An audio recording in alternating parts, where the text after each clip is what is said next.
যে কবরের মধ্যে আজাব হয় তেমন কোনো বড় কোনো কারণ তার মধ্যে একটা কারণ হচ্ছে যে তারা যে তারা যখন প্রসাব করতো ইস্তিঞ্জা করতো তখন তারা আরাম হতো কি হতো না আরাম মানে হচ্ছে অর্থ হচ্ছে আপনি একটা জায়গার মধ্যে বসা রইলেন বা রাস্তায় বা ঘাটে যে কোনো জায়গায় অনেক সংখ্যক মানুষ তখন মানুষের সামনে আপনি দ্বিধাবোধ হায়া লজ্জা না সেরে আপনি যদি মানুষের সম্মুখে এক জায়গায় বসে প্রসাব করে দেন তাহলে কি আপনার হায়া রইল না। এই জন্য রাসূল বলছেন যখন তোমরা ইস্তিঞ্জা করো তখন তোমরা দূর হয়ে যাও অর্থাৎ মানুষের জায়গা যেখানে মানুষ চলাচল যেমন আল্লাহ রাসূল সাল্লাল্লাহু আলাইহি ওয়াসাল্লাম কয়েকটি জায়গার মধ্যে আমাদের ইস্তিঞ্জা করার জন্য নিষেধ করেছেন। এক নম্বর হচ্ছে মানুষ চলাচলের রাস্তা, যে রাস্তা দিয়ে মানুষ চলাচল করে এই রাস্তায় একজন মুমিন আমি একজন মুসলমান হিসেবে রাস্তায় প্রসাব করা থেকে বিরত থাকা আমাদের জন্য আবশ্যক। মুসলিম হিসাবে যদি আপনাকে মনে করেন যে আমি একজন মুসলমান, যদি আপনাকে একজন বীর পুরুষ মুসলমান মনে করেন তাহলে যে রাস্তায় মুসলমানরা চলাচল করে যে রাস্তা মানুষের হাঁটা চলাফেরা যেখানে মানুষ বসবাস করে সেই রাস্তায় কি করা যাবে না ইস্তিঞ্জা। তারপর রাসূল বলেন মানুষ চলাচলের রাস্তা এবং ছায়াদার পর্দার গাছের যেই গাছ যেমন আম গাছ, জাম গাছ, কাঁঠাল গাছ, লিচু গাছ, তাল গাছ, পেয়ারা গাছ, যে সকল গাছের ফল আমি বা আপনার একজন মুসলমান ভাই গ্রহণ করে এই সকল গাছে ইস্তিঞ্জা করা হচ্ছে হারাম। এগুলো কি যে অনেক মানুষ যেমন পাহাড়ে বা আপনার খালপাড়ে যেসব গাছের নিচে মানুষ কাজ করা করে মানুষ আশ্রয় গ্রহণ করে বা ছায়া গ্রহণ করে সেই জায়গায় এসে প্রসাব করা যায় না, প্রসাব করেনি। এই জন্য এগুলোর মধ্যে একজন মুসলিম হিসাবে কি আপনার জন্য হারাম, এসব জায়গায় আপনি প্রসাব করবেন না। তারপরে হচ্ছে অজু গোসলের স্থান, যে জায়গায় অজু করা হয় অনেক মানুষ অজু স্থানে যদি গোসল করতে আসে যখন মানুষের গায়ের মধ্যে দেখবেন পুকুরে গোসল করে বা গোসলখানা আপনার বাড়িতে গোসল করার ব্যবস্থা আছে গায়ের মধ্যে যখন পানি দিবেন পানি দেওয়ার পরে দেখবেন প্রসাবে দেখবেন হয়নি আপনার গোসল করছেন না সবাই গোসল করার আগে যদি প্রসাব না করে যে গায়ের মধ্যে পানি দেন দেখবেন আপনার প্রসাব করার কি হবে।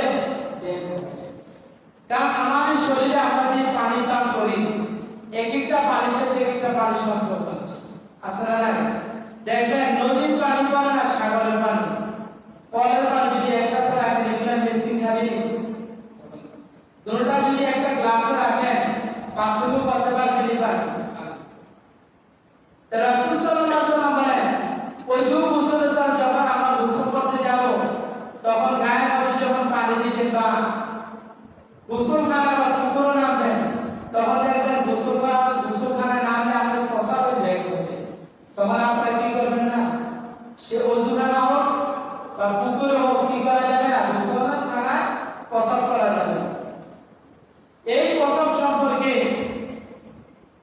আল্লাহ রাসূল সাল্লাল্লাহু আলাইহি ওয়াসাল্লাম বলেন যারা ওযু এবং গোসলের জায়গায় প্রসাব করে তাদের দুইটা ক্ষতি হবে, দুনিয়ার জমিনের মধ্যে তাদের দুইটা ক্ষতি হবে। কয়টা ক্ষতি?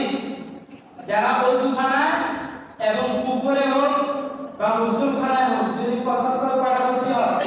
দুইটা ক্ষতি। এক নম্বরে যে ক্ষতিটা আমাদের হবে সেটা হচ্ছে যে যারা গোসলখানায় প্রসাব করবে বা পুকুরে প্রসাব করে তারা অল্প বয়সে অন্ধ হবে। কথা বলে না কি বয়সে? অল্প বয়সে অন্ধ হবে। এবং দ্বিতীয় নম্বর হচ্ছে তারা মরণকালে মরণের হয়তো সে অন্ধ হয়ে মারা যেতে পারে।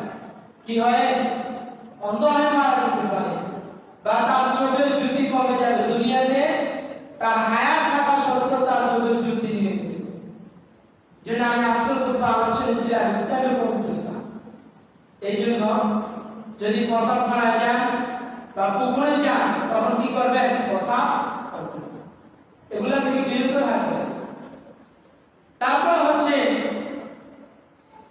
গোরস্থানে বা গর্তের ভিতরে, যেখানে আপনার মা বাবা বা আপনার পাড়া প্রতিবেশী যেখানে দাফন করা হয়, সেই গোরস্থানে কি করবেন না? পেশাব করবেন। কারণ যদি হয়তো মনে করতে পারেন যে লোকটা পাপী বান্দা, কিন্তু আপনি পাপী বলে যদি পেশাব করেন, যদি একজন নেককার ব্যক্তি হয়, কারণ নেককার ব্যক্তি যারা হবে তারা তো কখনো মরে না। কারণ তাদের জান যদি নেওয়া হয়, তাদের কবরে তাদের দেহটা যেভাবে রাখা হয় কিয়ামত পর্যন্ত যেভাবে থাকবে। যদি ব্যক্তি নেককার হয়, তাহলে আপনার জন্য যদি অভিশাপ করে, তাহলে আপনার দুনিয়াতে যতদিন জীবিত থাকবেন কখনো কোনো কাজ করে কি পাবেন না? শান্তি পাবেন না। আপনার কাজ আল্লাহ বন্ধ করে দিবেন। এই জন্য কখনো না জেনে বা ইচ্ছাকৃতভাবে আপনারা কখনো গুরুস্থানে কি করবেন না? ইস্তিনজা করবেন।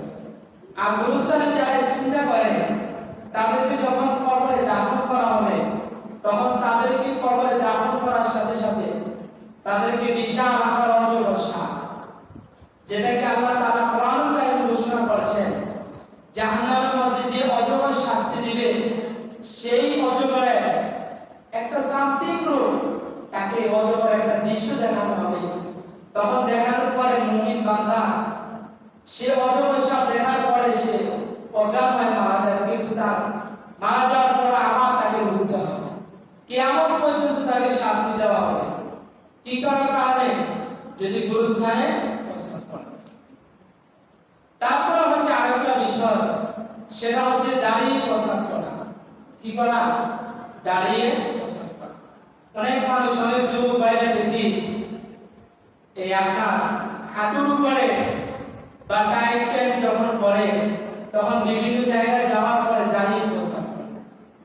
যারা দাঁড়িয়ে প্রস্তাব করে তাদের তিনটা ক্ষতি হবে, দুনিয়া এবং আখিরাতে কয়টা ক্ষতি? যারা দাঁড়িয়ে প্রস্তাব করবে তিনটা ক্ষতি। এক নম্বর হচ্ছে, যারা দাঁড়িয়ে প্রস্তাব করবে তাদের দুনিয়াতে থাকাকালীন তাদের যে বুকের পড়া থাকে, সে বুকের পড়া দিন দিন নেমে যাবে, এবং সে অল্প বয়সে তার বুকের যে পাথর থাকবে সেগুলো আস্তে আস্তে তার ক্ষত হয়ে তার হাত বন্ধ হয়ে যাবে, তার হাড়িষ্ট করে যে কোনো মুহূর্তে সে মারা যেতে পারে। দ্বিতীয় নম্বর হচ্ছে, যারা দাঁড়িয়ে প্রস্রাব করে তাদেরকে তারা দুনিয়াতে যতদিন চলাফেরা করবে, তাদের বিশেষ করে গাড়ি অ্যাক্সিডেন্ট বা ভালো জায়গার মধ্যে সে পড়ে যাবে, পড়ে যে সে ব্যথা পাবে বা সেই ব্যথার কারণে সে মারা যেতে পারে। তৃতীয় নম্বর যে ক্ষতি, কালকে আমাদের ময়দানে যখন তাদেরকে উঠানো হবে, তখন তারা অন্ধ হয়ে উঠবে। কি হয়ে উঠবে? অন্ধ হয়ে উঠবে। এই জন্য আমরা মুসলিম হিসাবে আপনারা সবাই কখনো দাঁড়িয়ে প্রস্রাব করবেন না, এই প্রস্রাব থেকে বিরত রাখবেন। কেন দাঁড়িয়ে প্রস্রাব? কারণ একজন মুসলমান বালেগ পুরুষ যখন দাঁড়িয়ে প্রস্রাব করে, আসমানে যে রহমতের